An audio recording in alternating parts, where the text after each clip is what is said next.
Imagine a guy in a Whole Foods parking lot.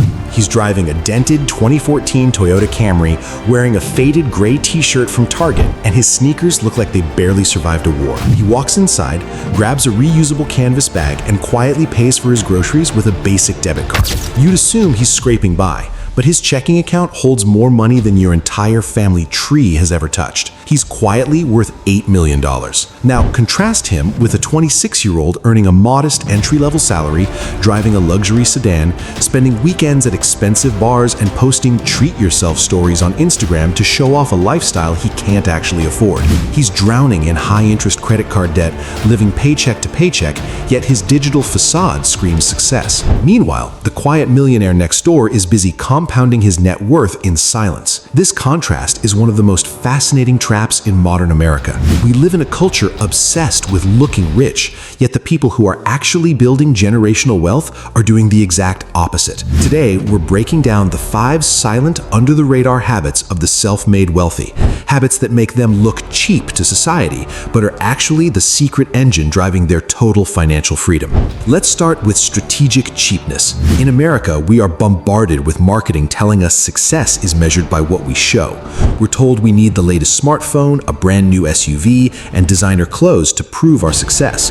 But self-made millionaires understand a fundamental truth. Wealth is what you don't see. It's the money you didn't spend on depreciating toys. Strategic cheapness means being aggressively frugal on things that don't generate a return while heavily investing in assets that compound. This is why highly successful people often drive decade-old cars or hold on to older phones. They know a brand new car loses roughly 20% of its value the moment it's driven off the lot. Buying a reliable used vehicle instead of financing a $60,000 SUV lets you funnel that saved cash directly into index funds.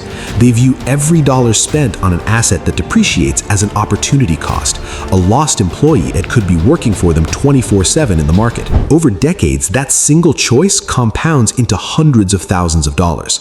The wealthy don't buy things to feed a temporary ego. They buy assets to secure permanent freedom. They choose quiet financial peace over loud, fleeting attention. The second habit takes place right in your kitchen, and it's a silent wealth killer: the culture of convenience eating. With the rise of food delivery apps, ordering a $25 lukewarm burrito has become a daily ritual for millions. Thousands of dollars vanish each year into delivery fees, service charges, and tips. When you pay $22 for a basic chicken salad, you aren't paying for high-quality nutrition.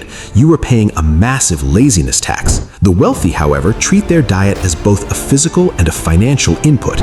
They shop in bulk, meal prep on Sundays, and pack their own lunches. Eating the same chicken and rice 3 days in a row might look boring, but to a financially literate person, it's a brilliant strategy.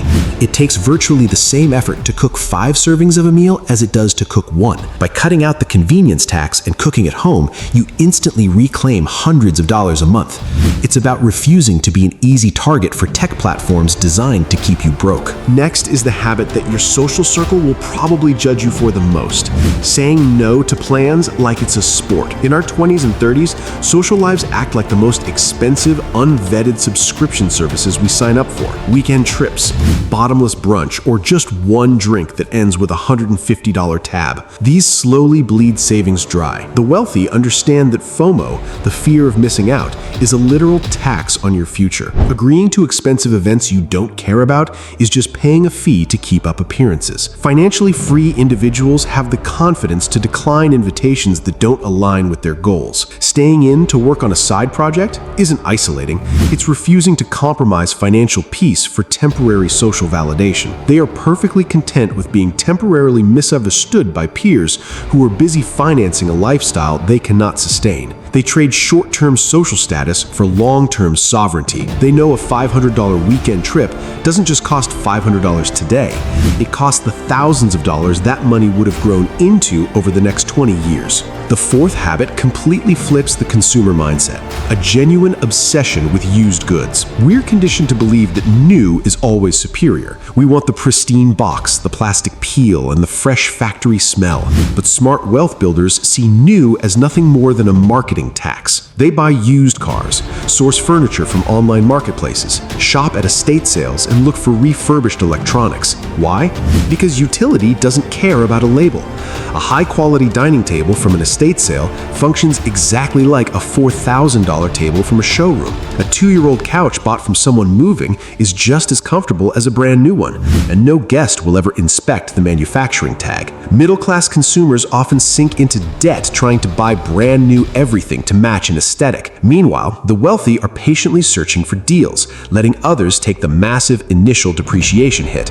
Finding a high-value used item isn't an embarrassment, it's a massive win, showing they understand how money works. It's a badge of honor, a secret handshake among those who understand that a dollar saved is actually more valuable than a dollar earned, thanks to taxes. The fifth habit involves breaking a deeply ingrained social taboo, talking about money out loud. Most of us were raised believing it's rude to discuss salaries, investments, or debt. While this advice sounds polite, it keeps people financially illiterate. When you don't talk about money, you don't learn about it. On the other hand, wealthy individuals discuss money constantly, openly, and analytically. They sit around dinner tables and meet at coffee shops trading ideas about tax-saving strategies, high-yield savings accounts, index funds, and real estate. They ask about savings rates and investment allocations without awkwardness. While average people are trading gossip or discussing pop culture, financially successful people are exchanging valuable information that compounds into millions of dollars. If you want to build real wealth, you must overcome this awkwardness.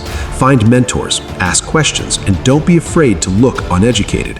Admitting what you don't know is the first step towards managing your financial future. Ultimately, all of these habits are just symptoms of one core underlying mindset. They simply do not care what other people think. The truly wealthy are completely immune to social pressure. They don't make financial decisions to impress people they don't even like. They recognize that the people judging their humble lifestyle are often the same people living paycheck to paycheck, one minor emergency away from total ruin. Styling your life to please broke people is like taking swimming lessons from someone who is actively drowning. The ultimate flex of the upper class isn't a luxury watch or a designer handbag.